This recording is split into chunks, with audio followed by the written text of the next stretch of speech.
Tai turiu Gerdą Sipavičienę, kuri yra asmeninio ir komandinio coachingo coachė, specialistė, profesionalė, dirbanti ir kiekvieną dieną susidurinti būtent su vadovais ir netgi vadovų komandomis. Ir mūsų šiandien tikslas kalbėtis 3 klausimais, kuriuos mes iškėlėme iš anksto, kad tai tarsi būtų tokia diskusija. Tai vėlgi noriu paraginti, pasirašykit komentaruose, iš kokios jūs esate srities, vėlgi mums tai padeda suprasti, jausti pulsą, kas mūsų yra dalyviai. Žinau, kad galbūt kažkas yra iš HR klubo, tai ačiū Jums, kad prisijungėt ir galbūt kažkur iš kitur yra, tai pasisakykite. Tai Gerda, mes su tavim, kai kalbėjomės šitą temą, tu labai aiškiai irgi turėjai vieną mintį. Ta mintis mums kirbėjo kurį laiką, kaip būtent atrinkti tą programą, kuri yra svarbi dalyviai. Garsą, įsijung garsą. Sveiki visi ir jo, šita tema, šitas klausimas kilo, nes apie jį labai dažnai su vadovais kalbam, už tai, kad pasirinkimų daug ir klausimas kyla, o tai čia pagal trukmę rinktis, pagal temas rinktis, o apie vieną temą koncentruotis ar į kelias temas koncentruotis. Ir tiesą sakant, aš gal, Loreta, jeigu galim, norėčiau pradėti, nes ta mintis kyla, o ko rinkai reikia. Ir kalbant apie tai, kokie vyksta pokyčiai komandose. Lygiai taip pat Ugnius, matau, jungiasi, jis tuoj pasidalins, iš kokių komandų, ką tik jis dabar prisijungia pas mus.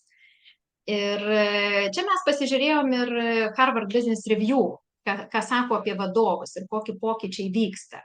Tai pirmasis pokytis, jeigu sekančią skaidrę galėtume pamatyti, tai jėgos pokytis.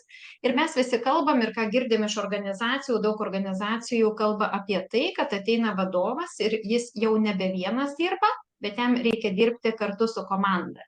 Ir darbas su komanda buvo įvardintas mūsų apklausos darytos metu, kad 40% vadovų tai sudarė pačią didžiausią galvos skausmą. Tai tas jėgos pokytis, ką tai reiškia? Jeigu anksčiau vadovas kontroliuodavo lyg tai veiklą savo padalinyje arba būdavo vertinamas už savo darbo rezultatus, tai šiandien vadovus mes vertinam už komandos darbo rezultatus. Ir jeigu aš dirbu gerai, tai dar nieko nereiškia, bet jeigu mano komanda dirba gerai, vadinasi, ir aš kaip vadovas galiu savo pagirimą parašyti. Kitas pokytis irgi, jeigu trupučiuką užakcentuoti, tai įgūdžių pokytis, ir apie įgūdžių pokytį mes kalbam, kad jeigu anksčiau vadovas būdavo atsakingas už priežiūrą, kad vyktų procesai, už pasiūlymus, kaip patobulinti tuos procesus, tai šiandien mes norime, kad vadovas būtų kaip darbuotojų ar komandos veiksmų coachas, kad jis padėtų komandos nariams rasti, o kaip tau geriau dirbti, kaip tau geriau spręsti šitą klausimą, kokius būdus tu matai, ką tu gali pasimokinti iš to, kas įvyko. Ir nestaptelint, jeigu sekantis pokytis irgi, kurį pastebim, struktūrinis, ir ką turi minty struktūrinis, kalbėdami, kad jeigu anksčiau vadovas dirbdavo su tais pačiais žmonėmis, su ta pačia komanda kažkokioje aiškiai fizinėje aplinkoje, tai vadinasi, ar tai būtų ofisas ar kažkokia kita organizacijos aplinka, šiandien dienai turim kintančias komandas. Komandos susirenka tam tikriems projektams. Vienas vadovas gali dirbti su keliom komandom. Ir kitas atsiranda hibridinės komandos, tai vadinasi, nebūtinai mano komanda turės bendrą fizinę aplinką. Ir iš šitų visų tų pokyčių, perėjimo prie perėjimo prie pagalbos, kaip žmonėm dirbti geriau, kaip padėti pasirinkti ir rasti būdus, ir perėjimas įjungiant ir skaitmeninę aplinką ir mūsų online visus susitikimus, tada kyla klausimas, tai ko mes norime iš vadovų. Ir iš ko mes suprantam, kad tas vadovas dirba gerai. Ir čia grįžtam prie pradinio klausimo, ką šiandien ir iškėlėmės, o kokios programos reikia vadovui. Ir sveikas, Ugniau, prisijungęs. Ir čia kokios tau mintys iš karto taip šokant į bendrą diskusiją? Labas visiems. Taip, čia trupučiuką su techniniais keblumais, bet džiaugiuosi prisijungęs. Ir beje, kaip tik iš vienos vadovų ugdymo sesijos. Tai gal čia kaip tik į temą. Matot, nežinau, per pastaruosius turbūt 20 metų matydamas, kaip keičiasi apskritai turbūt ugdymo turinys, kokios programos, kažkada tekę ten jų tikrai labai daug prikurti, dabar jas kitokias tenka daryti ir panašiai. Aš matyt, kad gal tą vieną svarbų akcentą pasidalinčiau. Man atrodo, kad vadovų ugdymo, nežinau, koks čia tas žodis tiktų geriausiai, nežinau, pjaustymas į temas yra jau old schoolas. Kitaip sakant, šiandien pat visiškai gyvas pavyzdys, čia dar visokių flipchartų aplink mane. Reiškia, diskutavom apie vadovų ugdymą vienoje iš valstybės čia tokių didelių organizacijų ir suprantat, kaip pradedam kalbėti, o kokių temų reiktų, o kokių kompetencijų reiktų. Gal reikia mokymų apie feedbacką, gal reikia mokymų apie ten, nežinau, tikslų nustatymą, gal reikia mokymų apie delegavimą. Kai nustojame vadovus matyti kaip fabriko darbuotojus, arba ką Gerda gražiai pristatė, kai nustojam galvoti, kad jie yra darbų vadybininkai arba darbų organizatoriai, mes neišvengiamai priversti esam galvoti apie žmonės kaip holistikos valdytojus. Kitaip sakant, kompleksinė holistika. Gal, kad čia tas žodis neatrodytų labai sudėtingai, mes turim kalbėti apie, nežinau, plataus profilio kompleksinės programas, kompleksinį turinį. Ar galim išimti iš konteksto temą ir pasakyti, dabar patreniruokit šitą raumenį arba šitą skillsą, bet jis vienaip realizuojamas vienokioj situacijoje, kitaip kitokioj. Ir tada tas konteksto dalis, jinai, suprantat, jos labai trūksta ugdyme, ypač vadovų ugdyme. Nes tada sako, žinai, Ugniau, čia teorija, čia niekaip nesusiję su praktika, ta prasme. Taigi teorija ir yra apibendrinta praktika, kaip taip gali būti, kad tai nesusiję. Bet jausmas tuomet, nežinau, programos dalyviams yra, kad išėmė kažkokią tai gabalą, jį atskirai papasakojo ir jį labai sunku tada integruoti, jį sunku kontekstualizuoti. Tai ką čia to noriu pasakyti, kad man atrodo, aš labiau tikiu programomis, kurios labai, reiškia, integralios ir labai žongliruoja tomis temomis. Čia pakalbėjom apie Gerdos minėtą coachingą, prijungiam feedbacką, tada žiūrėk, išlindo delegavimas, tada asmeninis produktyvumas, laiko valdymas, tada koks nors ten vėl grupės dinamikos niuansas, tada dar kažkas. Todėl, kad mes ir kalbam apie pakankamai turbūt sunkiai depaketizuojama tą žmonių valdymo procesą. Gi žmonių valdyme yra visko. Ir tada, ar galim taip fragmentais ugdyti vadovus ir tikėtis reikšmingesnio pokyčio arba poveikio programoje, aš taip drįstu šiuo metu abejoti. Nežinau, gal yra kitų Matai, nuomonių? tu kalbi apie kažkokį greitą ar ilgalaikį programos prasmingumą, kitaip tariant. Nes dažniausiai norisi to greito, tos piliulės, bet dėja visi suprantam, turim prisijungusių ir iš personalo ir ofiso valdymo, iš coachingo, vėlgi personalo vadovavimo, štai čia esančių žmonių ir matyt, jie kiekvieną dieną susiduria su labai panašiomis ne programomis, o iššūkiais, kitaip tariant. Kaip padėti tiems žmonėms, ar trumpalaikiai kažkokiais intarpai, ar ilgalaikė programa ir kaip ją pateikti. Mes jau žiūrim net į mokymosi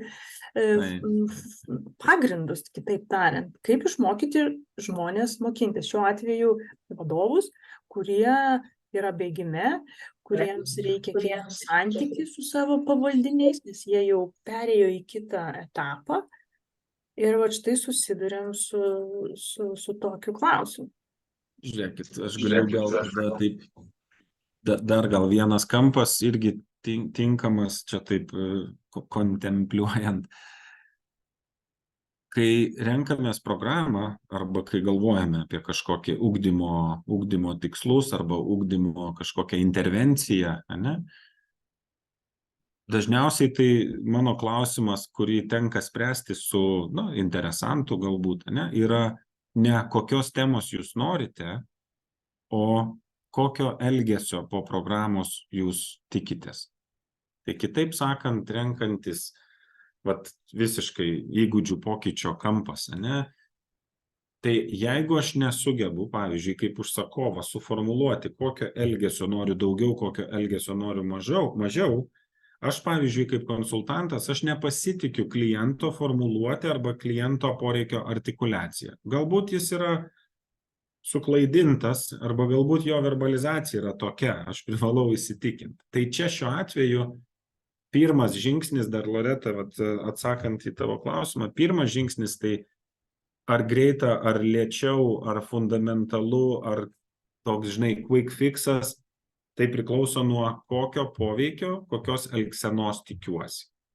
Ir gali būti corrective kažkokie tai veiksmai, kur, pavyzdžiui, gali būti programa išprovokuoti smalsumą. Bet kodėl nėra tokių programų, kurios sakytų, provokuojame smalsumą. Bet provokuoti smalsumą kam? Provokuoti smalsumą vadovo funkcijai, provokuoti smalsumą gal savo kaip vadovui, asmeniniam sąmoningumui ir panašiai. Ir provokuoti smalsumą gali užtekti 1, 2, 3 vakarų ar sesijų, trumpų, greitas, pratimas, pabandyk, padaryk, stebėk tai ir pažiūrėk, kaip tai tau atrodo, Labai dažnai ugdymo programuose iš tiesų mėginama, taip sakyt, atkreipti dėmesį į mokytinas sritis. Ir aš čia visiškai pritariu ir visiškai pasirašau, kad suaugusių žmonių išmokyti neįmanoma. Įmanoma tik išmokti. Čia kažkokią tai patarlę esu pasiskolinęs ar nepamenu autorystės šito posakio. Man jis labai patinka. Todėl, kad negaliu aš impausinti, aš negaliu priversti, aš negaliu išmokyti. Tol, kol tavyje negimė smalsumas, vidinis.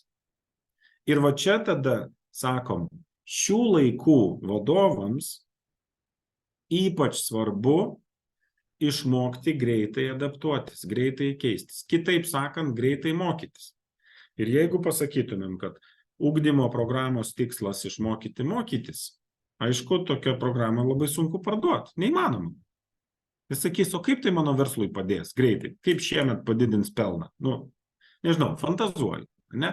Tai tada geriau parsiduoda pardavimų mokymai. Nes pardavimų mokymai, ar ten, nežinau, delegavimo, ar ten laiko valdymo, tai prie ko esam labai pripratę ir tai, kas, sakykim taip, pamatuojama. Bet jeigu leidžiat, čia dar vieną niuansą noriu pasakyti.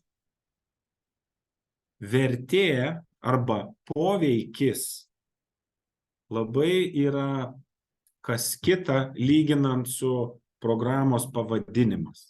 Ir mes programos pavadinimus tai pripratę operuoti jais tais tokiais populiariaisiais, įprastiniais. Ne? Tai, nes taip pripratom vartot, taip suvokiamas vienetas kažkokio tai turinio ir ten ugniau reikia mūsų komandai, ten, nežinau, komandos valdymo ten įgūdį palavinti. Sakau, palaukit, galit papasakoti savais žodžiais, o ko tikitės, kad jie darys kitaip? Kas turi pasikeisti jų elgsenoje? Tai kad jie ten būtų labiau girdintys, labiau atliepiantys, ten kažkokie, čia fantazuoju, ne? Pasirodo, gali visiškai skirtis lūkestis. Ir tada, be jokios abejonės, ypač kai kalbam apie vadovus, apie vadovo poziciją, vadovo rolę, tai mes daug lūkesčių į tai sudedam. Tai reiškia, tai yra role modelis, tai yra tai, kas rodo pavyzdį kitiems. Tai yra tai, kas yra pakankamai brangi pozicija organizacijai, nes vis tiek yra kažkoks, tai reiškia, kitas atlygio rėžis, ne? Ir tai tikimės, kad veiksmai duos didesnį efektą per trumpesnį laiką, ne? Onboardinam naują vadovą, tikimės gana greito jo įsibėgėjimo. Ir va čia tada ateinam jau prie tokio fundamentalesnio atsakymo. Tai ar kažkokius tai esminius įgūdžius ir elgsenas turim pakeisti, tada mes negalim užsiminėti, atleiskit už tą, galbūt čia pasisakymą tokį fejerverkais arba chlapuškėmis. Nu, va tie vienkartiniai tokie, kur štai, bam, sudominau ir viskas. Įgūdį, nežinau, čia Gerda labiau turbūt žino, Loreta, tu geriau žinai, kiek užtrunka pakeisti kokį nors įprotį arba va, įgūdį, kad jis taptų jau meistrystės lygio, ne? Vat kur aš jau meistriškai galiu kažką tai atlikti. Tai mano patirtyje iš tiesų, jeigu reikšmingesnės apimties elgsenos pokyčio tikimės, tada yra tik tai ilgalaikės programos, ne? Tada tikrai turim pasiryžti didesniai trukmei. Nebūtinai jinai turi būti super intensyvi, aš esu turėjęs programų ten po 6, po 7, po 8 dienas, bet tada yra iteracijos, tada yra provokacija smalsumui, užduotis, kažkoks tai namų darbas, praktinis pritaikymas, tada vėl pasitikrinimas, kaip sekėsi, žiūrėkite, refleksijos treniruotė, pasimokinam, kaip iš savo veiklos mokytis, tai reiškia, tai tampa labai tokiu praktiniu arba tokiu labai hands-on mokymusi, kažkokioj tai programoj, kurioje atsiras įgūdis vėliau mokytis savarankiškai. Tokios programos, man atrodo, yra, nežinau, turbūt šiais laikais turbūt, pačios paveikiausios. Ir tai čia toks pasamprotavimas, nežinau, jeigu komentarų ar pastabų, prašom. Aš galbūt Ugniau klausiau, ką kalbėjai, ne, ir girdisi ir kompleksiškumas, ir programos trukmės klausimas, ir programos turinio klausimas. Ir turbūt stipriausiai tai skamba, o tai kokio pokyčio mes norime, ne, kur tu vardinai, va, dėl ko mes labai išsiklausinėjame ir tam, kad suprastume vienodai žodžiais. Tai vat, man taip dėliojasi, kad net jeigu pažiūrėti vat, pagal šitą Harvard Business Review modelį, ne, nes vienoj pusėje tas vadovas, kurį vertinam už tai, kad jis savarankiškai gerai dirba nurodymų stiliumi ir kontroliuoja komandą, nuo ko dauguma įmonių nueidinėjam šiandien dienai, nes mes supratom, kad vienas vadovas nepaveža tokio krūvio, ne, tada atsiranda perdegimai, tada atsiranda pasitikėjimo klausimas, visi kiti. Ir tada pasižiūrėkim, jeigu mes iš tikrųjų mūsų įmonėje vertinam vadovą už tai, kad jis augina komandą, už tai, kad jo nėra įmonėje ir įmonė puikiausiai dirba, už tai, kad ten patys žmonės sugeba priimti sprendimus. Jeigu norim užsiauginti tokį vadovą, tada pokyčio visai kitokio. Ir vat, ką tu labai gerai minėjai, ne pagal elgseną. Kokios elgsenos pokyčio norim. Tada aš kelčiau klausimą, o kas keičia tą elgseną, ne? Ir buvo vat paminėtas, tik noriu suakcentuoti, ne, ką mes visada minim, tada programos vertės klausimas. O kuo bus šita programa vertinga pabaigoje vadovui, ne? Kuo jinai bus vertinga komandai? Kuo svarbu organizacijai, kad vadovas baigtų būtent šitą programą. Tai toks vienas pasitikrinimas per vertės klausimą. Toliau, ką mes programuose visada keliame realiai tos programos efektyvios, ne, kuriuose būna ta aplinka mokymosi, kur bus sukurta atvirumo mokykla, nes atvirumo atmosfera, nes mokytis ne visada smagu. Nes kartais būna 10 metų dirbau vienai, pasirodo, kad čia taip netinka. Arba ruošiausi būti vadovu, mane vertino už vienokius rezultatus, o dabar atsidūriau prieš komandą ir pasirodo, aš nemoku susikalbėti ir reikia su tuo susitaikyti, derintis, reikia tai pripažinti. Ne? Tai vėl tada aš pasidomėčiau, o kaip ta komanda, kuri žada mano vadovą mokinti, o kokius metodus jie taiko, padėdami vadovui pastebėti šitos dalykus, ne? Atrasti, aš kartais vadinu tuos vidinius stabdžius, ne? Nes lyg tai noriu daryti, bet kažkodėl nepradedu, ne? Arba pradedu daryti ir kažkodėl man ten nepavyksta. Kas ten su manimi vyksta, ne? Ir čia pasižiūrim, ką mes įvardinę buvom savistaba, Savilyderystė tada atsiranda, nes kai aš save pažįstu, tada galiu padėti pažinti kitiems žmonėms, ne? Dar galvoju, šiais laikais, kas irgi labai svarbu, padėti vadovui pasirinkti prioritetus ir išlaikyti tą fokusą. Ne, čia kalbėdami ir ar tai būtų trumpalaikė ar ilgalaikė programa, ne? O koks fokusas bus tos programos metu? Ką tas vadovas ant tokio sužinos? Ir be abejo smalsumas, ir man taip suskambėjo tavo smalsumas, nes realiai, čia žinai, coachingo pats pagrindinis turbūt, nežinau, paslaptis, ne paslaptis, vieša paslaptis, ne? Nes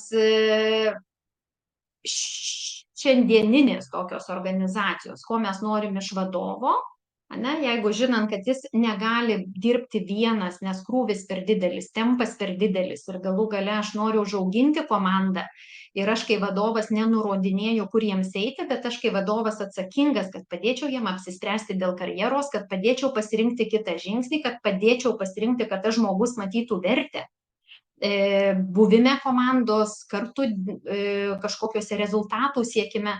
Vadinasi, vadovas šiandienai atsakingas už įtraukimą žmonių, už gebėjimą klausytis, už gebėjimą pastebėti, kas vyksta, suprasti, ką tu sakei, kalbėdamas, ne su dėl programų klausinėjau, o tai tais pačiais žodžiais. O iš tikrųjų, ką aš girdžiu, lyg tai vieną sakom, bet apie tą patį tikslą galim kalbėti labai skirtingai, apie tą patį žodis pokytis. Vieniem kelia baimę, ne, o kitiem čia naujas kažkoks challenge'as bus, į kurį važiuoju ir labai smagu. Ir turbūt tada klausimas, o kiek ta programa įjungia smalsumo? Kuria vertę ir įjungia smalsumo. Ir čia šiek tiek paprovokuosiu, ne, bet turiu patirties, kur per 1,5 valandos online susitikimo metu įvyksta pokytis komandoje. Ir per 2 valandas gali vykti pokytis komandoje. Ne? Tai neatmetam, tai yra galimi variantai. Ir iš tikrųjų, kai reikia tokios SOS pagalbos prašymą išgirstam, tai galima padaryti. Tik jeigu mes norim ilgalaikio pokyčio, be abejo, tada ilgalaikę programą kažkokią renkamės. Ir kitas dar, bet paskutinį momentą tada paminėsiu, prisiminiau, turbūt pats programos esmė šiandieninė, nes mes suvokiam, kad pasaulis taip greitai keičiasi, komandos greitai keičiasi, recepto neduos nei viena komanda. 1, 2, 3 punkto neįvardins. Aš vieno įmonėje gavus prašymą, tai tu mums susakyk, kokius atsakymus pasakyti, sakau, aš nežinau, ko jūsų paklaus. Nes jeigu atėjęs ar klientas, ar darbuotojas paklaus ne to klausimo, tu pats turi įsiklausyti, ne? Tau turi būti smalsu, apie ką tas žmogus kalba. Tai pabaigę programą, tikslas turėtų būti, kad tas žmogus programos metu išmoko pastebėti, išmoko spręsti, išmoko pasižiūrėti iš kito žmogaus perspektyvos, net jeigu klaustume, ne, o ko tas klientas iš tikrųjų nori. O kas tam klientui svarbu, kas tam žmogui svarbu, su kuriuo tu kalbėsi, ne?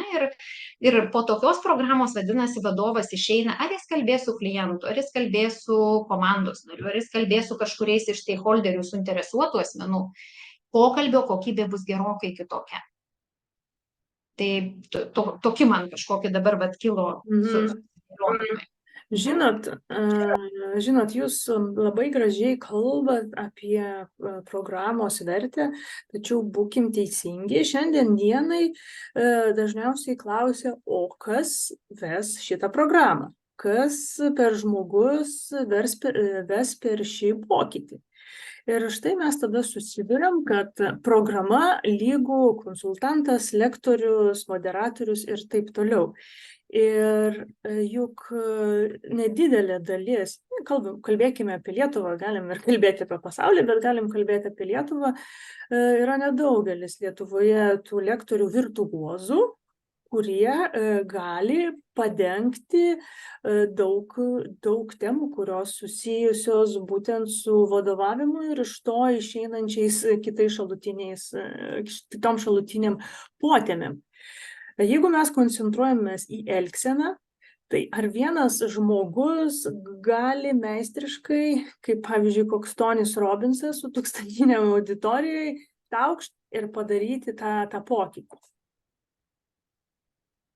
Man čia žiauriai geras klausimas, Loreta, nes aš lygiai taip pat, nežinau, matydamas tą amerikietišką žanrą, tokį, žinai, masinio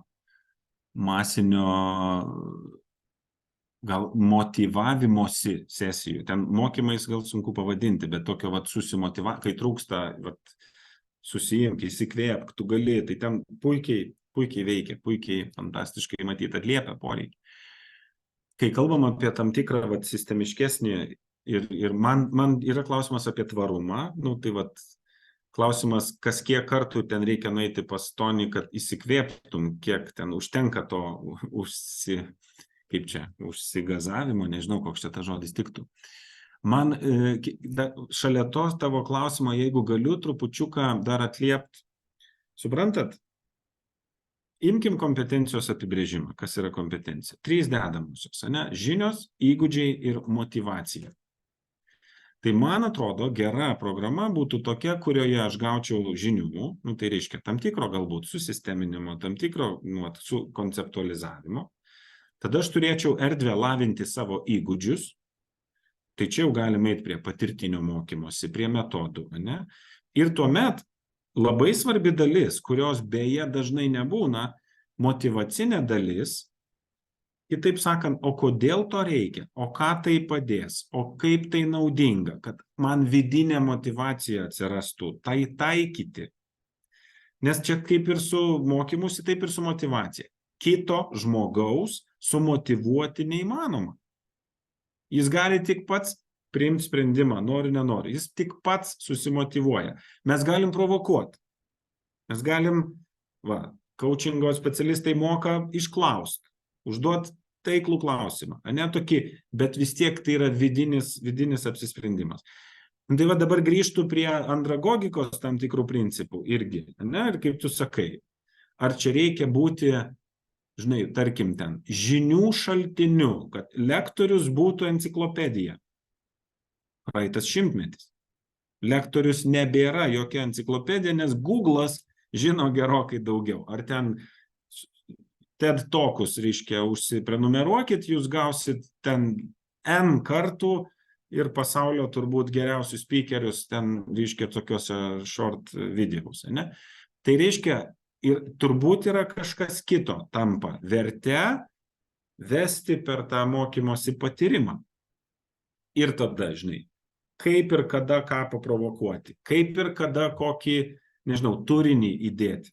Ir gali būti ir YouTube filmukas, bet jeigu jis tinka tuo metu, atliepia kažkokią tai temą ir poreikį, ir čia jau, tada, kaip tu sakai, lektoriaus meistrystė girdėti, matyti ir įdėti reikiamus elementus reikiamoj vietoj.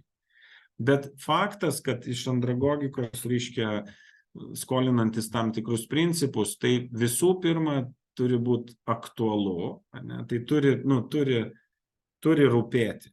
Ir antra vertus, tai turi būti. Suaugę žmonės nesimokys be praktikos, be darymo, be tos provokacijos veikti, provokacijos padaryti. Knygų turbūt visi esam paskaitę, teorijų visi esam prisiklausę. Juo labiau, kas įdomu, čia galima irgi gal atliepiant Lietuvos situaciją, Lietuvos rinkos situaciją. Mes turim begalybę mokymų, mes turim daug įvairių formatų rinkoje, kur galiu eiti, paklausyti, dar vieną bullet pointų rinkinį išgirsti, arba dar kokią naują teoriją, visiškai nemenkinant to žanro. Bet tiesiog noriu atliepti. Turim suprasti, ko aš einu į programą. Ar einu viso kompetencijos rinkinio, ir tada jis būtinai turi būti su visais 3 elementais. Ar aš einu, pavyzdžiui, tik tai žinių pasiklausyti, kažką naujo išgirsti. O gal aš einu tik tai įgūdį palavint, kur nors ten iliustracijai galbūt obliuot pas kažkokį meistrą Stalių. Su vadovų darbu yra sudėtingumas tas, kad jų darbo objektas yra žmonės. Ir tai daro jų darbą sudėtingu. Dėl to ir jų kompetencijoms reikalavimai tampa sudėtingesni, nes, kaip žinia, turbūt ir tie kompetencijų, reiškia, rinkiniai ir portfeliai labai sparčiai keičiasi.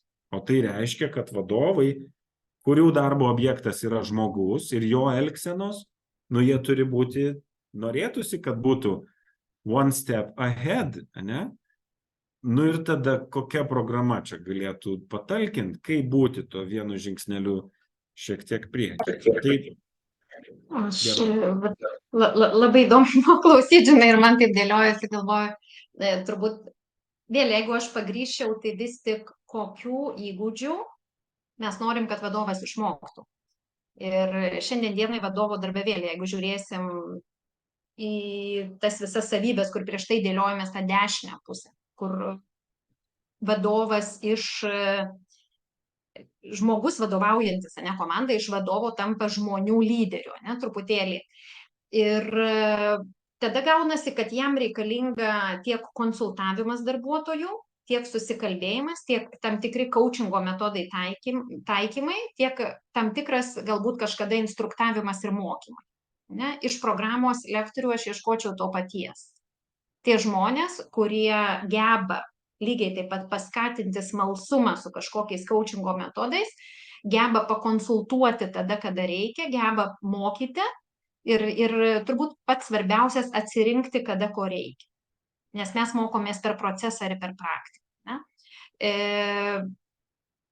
Ir dabar galvoju, dar viena mintis nuėjo į šoną, bet ką norėjau pasidalinti, praeitą savaitgalį dalyvavau dar vienam seminare ir vienas lektorius užsienietis dalinosi patirtimi, kaip konsultavo vadovą. Ten buvo pavyzdys viešbučių tinklo vadovas, kuriame labai greitai kinta situacija, labai daug visko vyksta. Vadinasi, tikslas tuo metu mokymų, konsultavimo nebuvo išklausinėti vadovą, o kaip norėtųsi, kokio pokyčio norėtų. Ir toliau jie davė užduoti ChatGPT. Ir ChatGPT puikiausiai padarė procedūrų vadovą. Ne? Vadinasi, ką Ugniau sakai, žinių šaltinis, net ne Google'as, bet jau ir ChatGPT. Ne? Ir turbūt ateitis, ne, kaip mes sugebėsim įgalinti pasinaudoti net šitais dalykais vadovavimą. Žinot, Taip, mane tai labiausiai kirba jūsų paklausti. Jūs esate, aš jūs vadinu kaip organizacijų vadovų greitoji pagalba ar ne, reanimacija. O kaip jūs mokotės? Kaip jūs mokotės ir randate, jaučiate, girdite, aišku, matyti dėl patirties, bet kaip jūs mokotės būtent būti tokie, kokie esate? Toks klausimas, ar ne? Nes perteikti, išgirsti, čia mes gimstame, bet tą reikia lavinti. Ką jūs darote?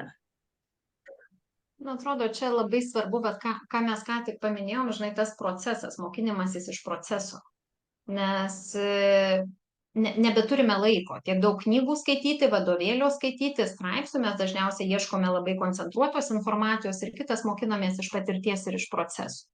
Ne, kai aš pabandau, tai suprantu, ne, mokymų metu, kas ir man pačiai visada svarbu, ne, ir apie tai, kaip kalbėjom, kad išlavinti įgūdžius, jeigu pasiemam vadovą į mokymus ir norim, kad po mėnesio, po 2, po 3, po tam tikro laikotarpio jis išeitų išlavinęs ir smalsumas įjungtas būtų, ne, ir gebėjimas klausyti, ir gebėjimas suprasti, ir gebėjimas derinti įvairių šalių lūkesčius. Tai labai dažnai būna stabdoma ir prie proceso, o kas čia įvyko. Žiūrėk, kažkokia reakcija kilo, ne, dabar, bet Ugniau lyg tai matau pritarimą, bet kas įvyko, ne, kas ten viduje darosi. Tai bet tokius dalykus pastebėti, tai atkreipti dėmesį. Tai man vienareikšmiškai būtų praktika ir procesas ir stabdymas, nes jeigu mes norime ilgalaikio poveikio, mokymai pasibaigė, poveikis liko, tada vienareikšmiškai tas žmogus ne tik žinias turi susisemti, ne, o mes turim padėti jas pernešti į praktiką. Ir apie minėtus įgūdžius, tai be abejo galima ten įgūdžius įvairėja, ne 21 ar 28 dienos kartojimo, bet tai nereiškia, kad vieną dieną 28 kartus kažką pakartosiu ir pasikeis. Ne? Tam man reikės lygiai tų pačių 28 ar 21 dienos ir po vieną kartą. Tai nuolatinis darbas ir mokymų metu nuolatinis skatinimas.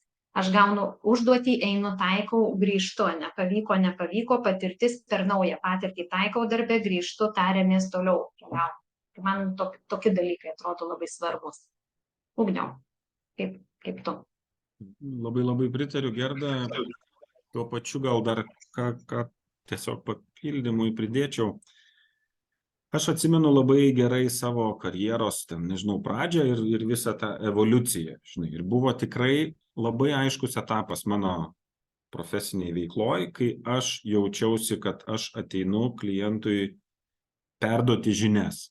Ir aš labai pergyvendavau, kad aš dar ten 25 skaidrių papildomų nepadariau, arba dar ko nors nedaskaičiau, arba, reiškia, tai būdavo toks, žinai, ateinu kaip Google ir turiu į visus klausimus atsakyti, ne? Bet, reiškia, kaip čia visa laimė, kad tas suvokimas po truputį gal su amžium keičiasi ir galbūt čia yra ir mano asmeninio mokymosi pasekmė, reiškia, kad aš suprantu, kad aš esu instrumentas, ne, aš esu visas su savo žiniomis ir su savo pojūčiais ir su savo intuicija ir su savo girdėjimo, empatiško girdėjimo gebėjimais, aš tada esu įrankis, kuris tuo metu yra ar su grupe, ar su viens ant vieno, kaip čia nelietuviškai skamba.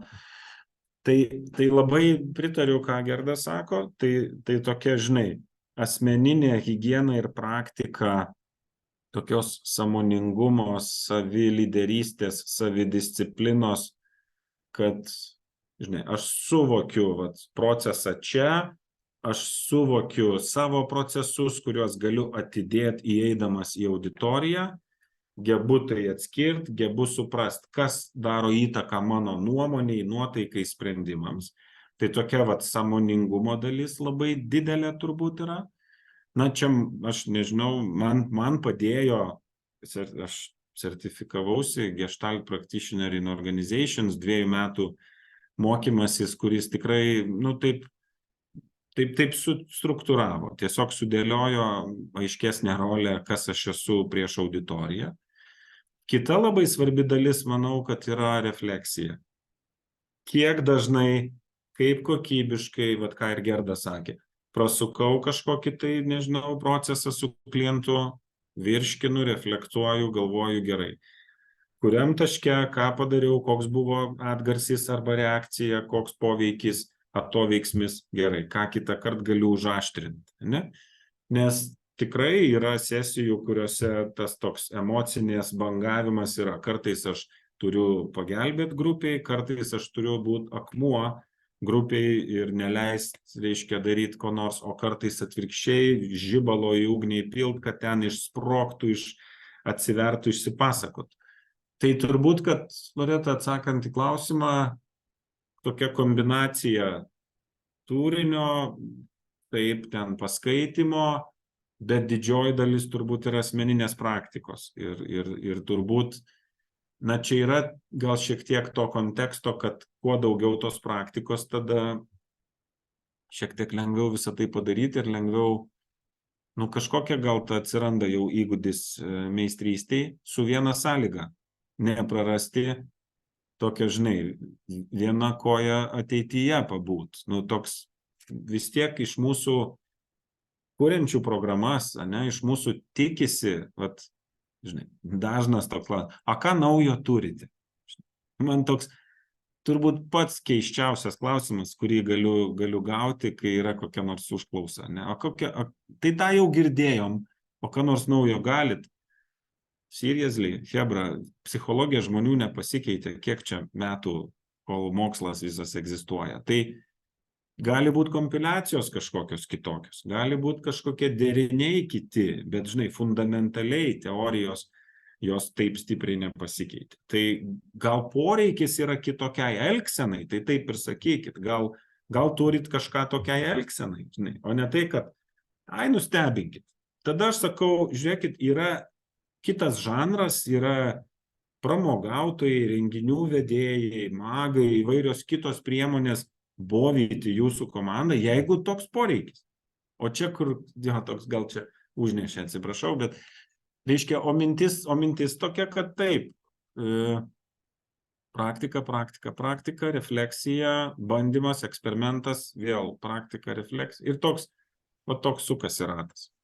Jeigu galiu, bet taip, kai jau sakai sukasi ratas, tai atsukti tą ratą, ir labai gražiai mes grįžtam, žiūrėk, prie to, ką pradėjom, pradžiai kokio pokyčio norisi, kokia vertė, organizacijai, kokia vertė vadovui, kokios vertės komandos mes siekime, ne? Kai atsakom į šitą klausimą ir iš ko suprasime, kad vertę gavome.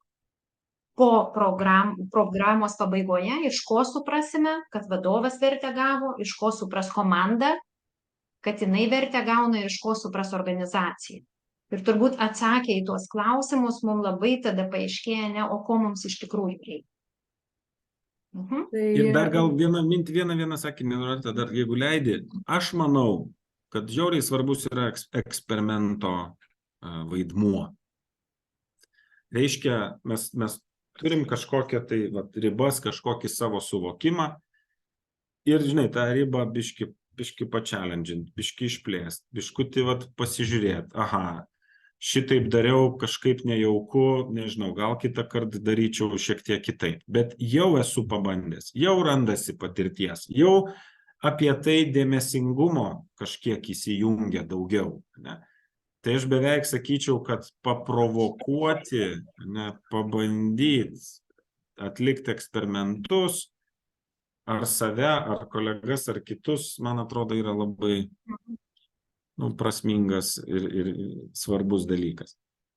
Galvoju, Ugnė, tą, ką palietei, žinai, vienas naujumo tema palietė, ne, kuri ateina iš organizacijų ir galim suprasti, kodėl jinai ateina, nes, pas žmonės toks poreikis, ne, ir iš kitos pusės, kaip susikuriamas tas naujumas, tai naujumą atneša kiekviena komanda, kiekvienas pokytis komandoje, ne, ir tada per įvairius metodus, ar tai būtų eksperimentai, ar tai kažkokie kitokie metodai, mes tada sukuriam patirtis, iš kurių mokinamės.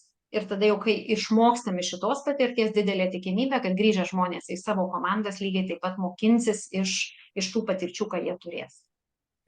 Žinot, atvedat labai taip gražiai, vis dėlto ne veltui mes kalbam apie patirtis, ne veltui kaip išsirinkti programą ir galbūt esantiems šiandieną dalyviams mintis, o iš tiesų ir tuo pačiu kvietimas išbandyti naują formatą. Pirmiausia, tai sau, nes mes norim pakviesti jūs į 4 dienų akseleratorių. Tie, kas yra vadovai, galbūt čia kas yra konsultantai, galbūt specialistai, bet mes norim pakviesti savo kailių pajausti, kas yra vadovo rolė. Ir tai vyks nuo ketvirtadienio 4 dienos, grinai orientuotos į taip, kaip eksperimentas, kiekvienam asmeniškai, aš irgi jame dalyvausiu, pagal temas, kurios mums yra svarbios, pereinant iš to specialisto į vadovo batus. Ir aš tikrai kviečiu ne tik, kurie yra, bet ir toliau paskleisti šią žinutę apie tai, kad viena tema bus susijusi su savilyderystė rugsėjo 21 dieną, rugsėjo 25 dieną apie komandą, rugsėjo 26 dieną kalbėsime apie sprendimų priėmimą, na ir žinoma, Ugnius akcentavo refleksiją. Taip, ir pačią paskutinę dieną, 4, sudėsime patirtis iš tų užduočių, kurios bus duodamos tai dienai. Užduotis bus duodamos labai trumpos, labai aiškios, ką žmogui reikės tą dieną padaryti. Mūsų susitikimas truks 15, maksimum 20 minučių tam, kad pristatytume užduotį. Jeigu kils klausimų, galim atsakyti, bet tikslas yra duoti užduotį, kad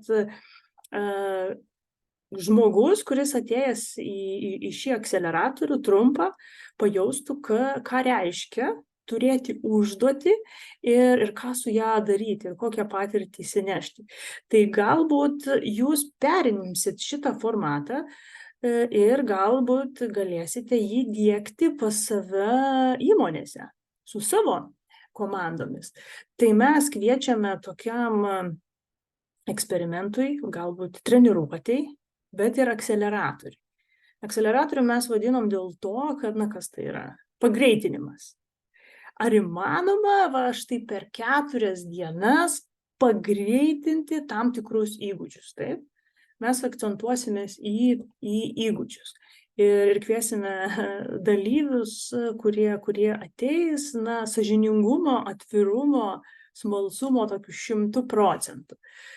Tai Tai ir matuotis programą, matyt, ir mūsų žinutė ir yra galbūt iš anksto ne vien tik pasiskaičius jos ten tikslus, uždavinius, vertes, bet ir ateinant į Lietuvos tokią kaip mokymų ar patirčių dalybas kitokiu formatu. Iš anksto pasižiūrėti, ar aš noriu, ar man patinka tokie dalykai ir aš galiu juos toliau multiplikuoti. Tai kaip iššūkį, mes kartais sakom, čia iššūkis, bet nenorim vadinti iššūkiu, nes mes tiesiog priminsime tą higieną, apie kurią tiek Ugnius, tiek Gerda dalinosi webinarų tematikoje, kurią turėjom vasarą, birželį, liepą, rugpjūtį. Ir dar kartą priminti, bet jau su mūsų priežiūra, trumpa, maža, ir kad jums būtų nauda. Tai ypatingai kviesime 27 dieną prisijungti, net jeigu ir negalėsit sudalyvauti visose 3 dienose, bet bent jau ateikit į kažkurią tai dieną, nes vertės jūs gausite. Tai aš matyt apie tas tokias treniruotės čia ir dabar. Loreta, jeigu galiu tik pridėti, mes šiandien daug apie smalsumą kalbėjom. Tai mums patiems labai smalsu. Pakankamai tai yra iššūkis mums patiems, nes su tokiu įdomumu priimam ir aš manau, kad tą smalsumą tikrai pavyks įjungti ir tiem vadovam, kurie gaus užduotis, nes tos užduotis tikrai bus labai lengvai pritaikomos, galėsit nueisit su smalsumu, pritaikysit ir su smalsumu grįšit ir pasitarsim, o ką galima daryti kitaip. Tai per 4 dienas pabandysim tokią labai koncentruotą, bet labai praktinės vertės jums duoti. Ir gal dar trumpa replika tokia, kad ar mes viską žinom? Ne. Ar mums patiems čia yra iššūkio? Taip. Nes tokių įvairių seminarų, ten savo ribas, pažink, praplėsk, ten jų tikrai yra labai nemažai ir visokiausių, bet aš jų nebuvau sutikęs būtent vadovo darbui, vadovo roliai. Ne? Tai čia mes darom tikrai tokį drąsų eksperimentą patys savo, tokį formatą, iš tiesų pasiūlyti, pabandyti, pasimatuoti, tuo pačiu ir mums padėti suprasti, kaip tai veikia, kas tai yra. Tai čia visiškai taip atvirai dedam ant stalo ir iš tiesų labai nuoširdžiai kviečiam tokiai bendrai kelioniai. Visiškai būsim bendrakeleiviai.